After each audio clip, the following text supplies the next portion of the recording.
A Páscoa. Que dia grandioso, né? Talvez muitas vezes passa despercebido. Nós já estamos tão acostumados, né? Ainda mais aqui no Brasil. Cultura da Páscoa aqui no Brasil, para você, meu amigo internacional, a gente tem, né, o famoso coelhinho da Páscoa, nós temos o chocolate, temos tudo isso. E muitas vezes a gente, mesmo sabendo que a Páscoa tem a ver com Cristo, isso passa despercebido por nós. Hoje nós vamos falar sobre esse título, a Jesusificação.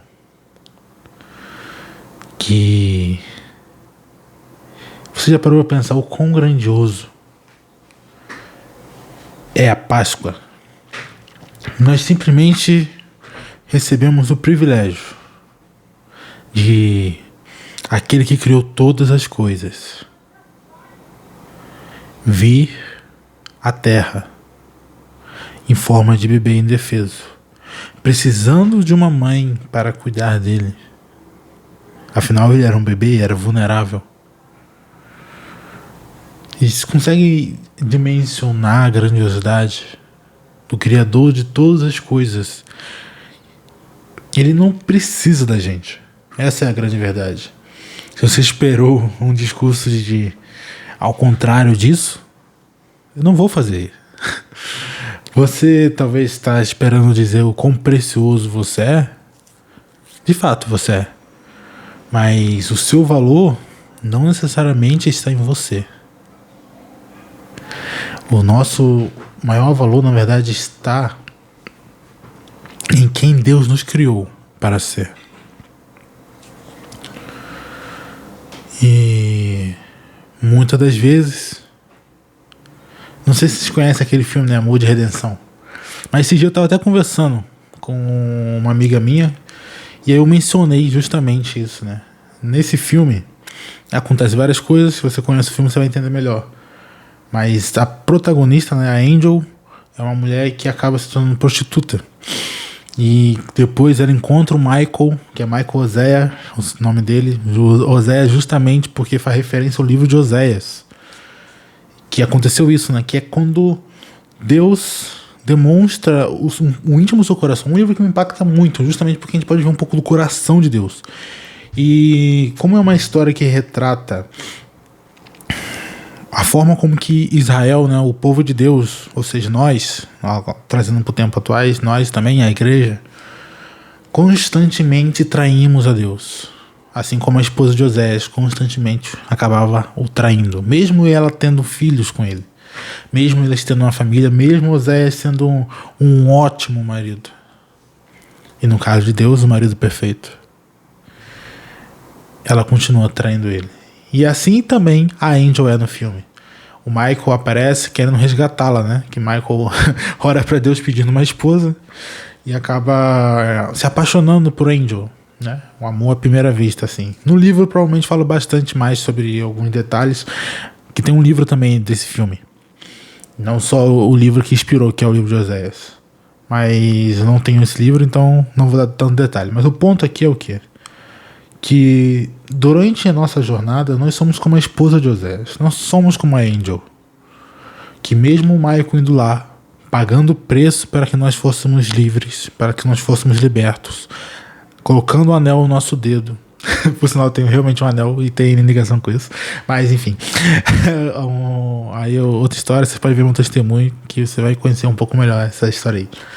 Mas cara, a gente é a Angel nessa história toda.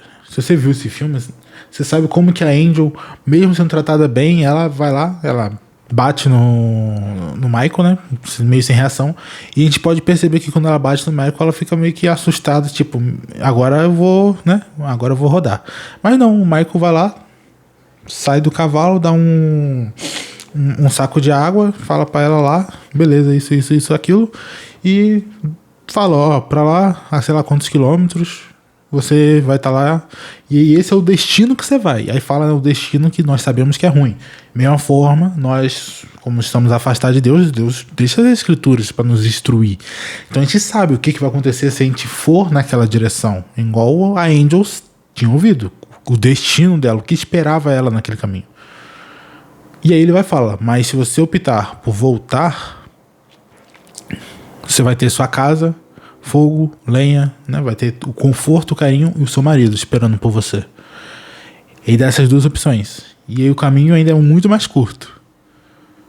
E ela acaba escolhendo, né? Chega lá, ele vai lá e lava os pés dela e tal. E ela pergunta o porquê, ele vai lá e fala que às vezes 1.000 quilômetros é mais distante. Não sei se é 1.000 quilômetros exato, mas ele fala, né? Às vezes 1.000 quilômetros é mais distante do que 100. Tipo isso, mais ou menos no contexto. Mas qual que é o ponto?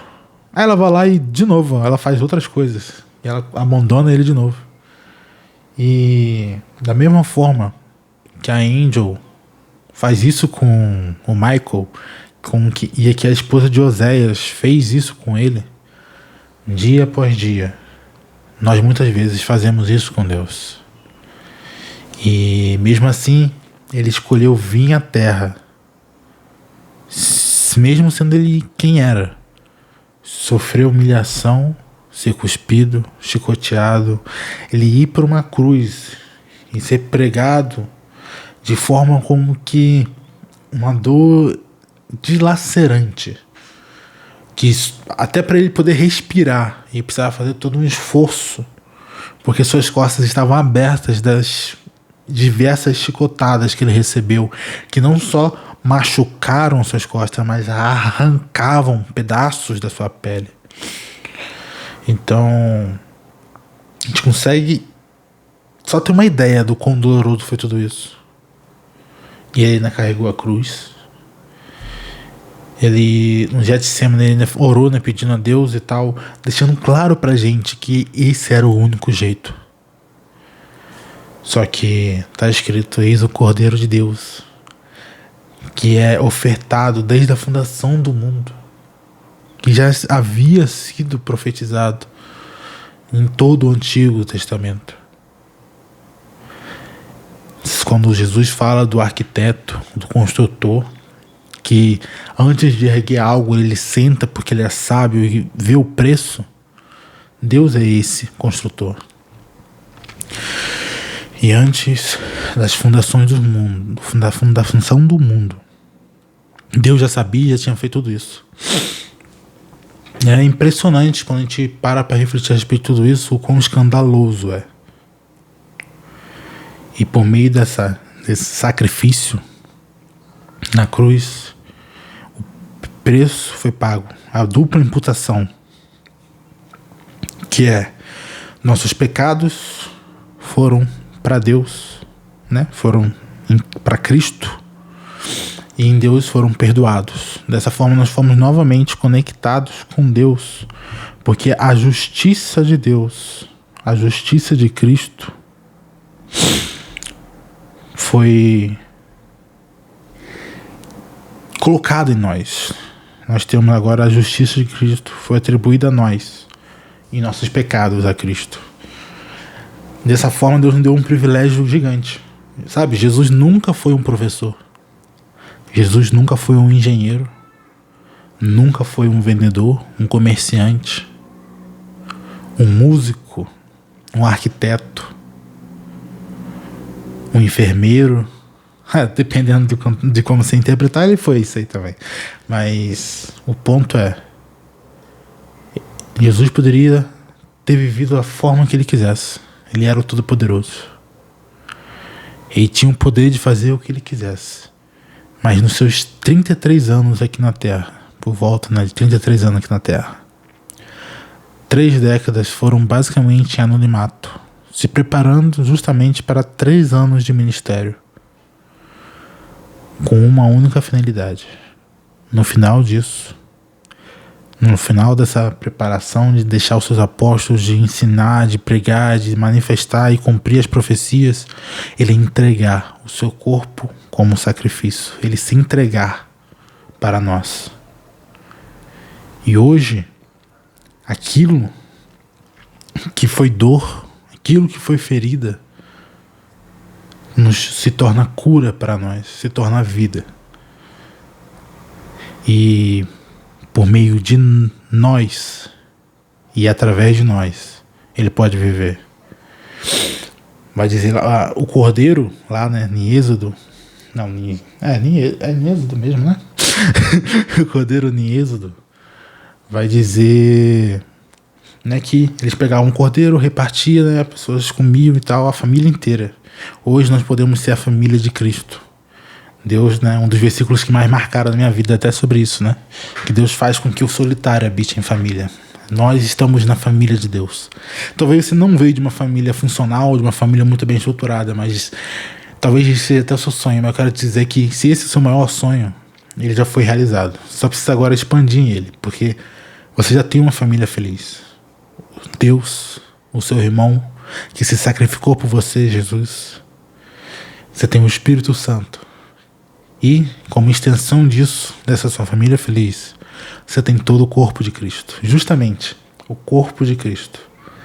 Deus permitiu com que cada um de nós nos tornássemos extensões de Cristo aqui na Terra, pequenos Cristos. E a vida que ele não viveu, nós podemos viver para a honra e glória de Deus.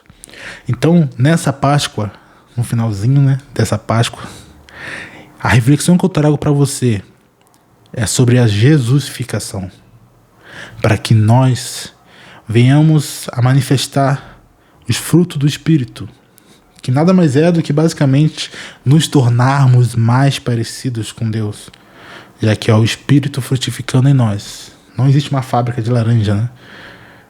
E dessa mesma forma, o fruto gerado por Deus em nós nos transforma cada vez mais em parecidos com Jesus. E dessa forma, nós podemos cumprir o propósito principal da humanidade: refletir, reproduzir e representar a Deus. Essa é a breve reflexão de hoje, né? Estou tentando seguir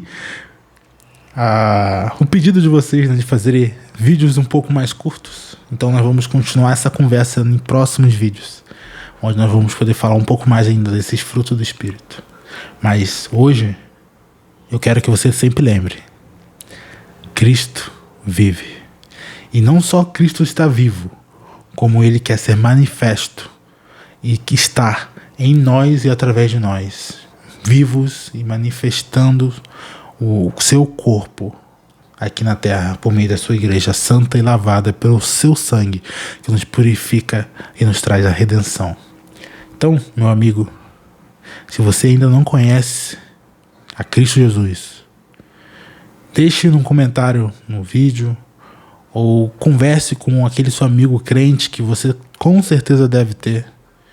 E procure a igreja mais próxima de você. Se você não conhece nenhuma, você pode entrar em contato comigo, que eu te ajudo a achar uma igreja.